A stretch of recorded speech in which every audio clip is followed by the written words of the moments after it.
We ready? Start.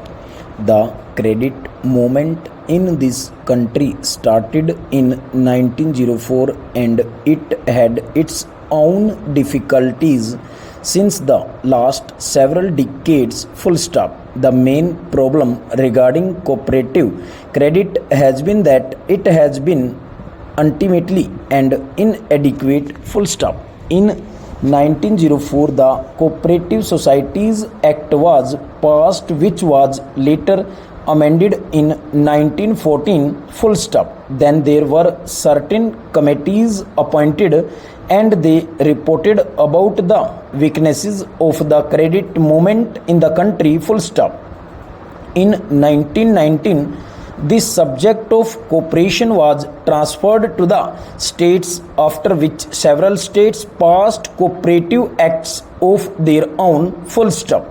Thereafter, in 1929, the Royal Commission made certain inquiries about cooperation and the credit movement and made certain recommendations. Full stop. And till 1950 or 1951, there was very little improvement in the field of cooperation. Full stop.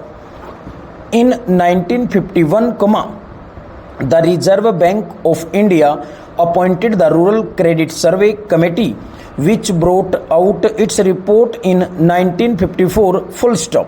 That committee came to the conclusion that only 3% of the credit required by the agriculturists in the country was being met by the cooperatives, and it made certain suggestions. Full stop. It suggested that there should be an integrated credit structure in the country and said that there should be share participation by the government in the cooperative societies. Full stop. It suggested that the government should take shares in the cooperative societies so that the cooperative movement can get strength through government participation. Full stop.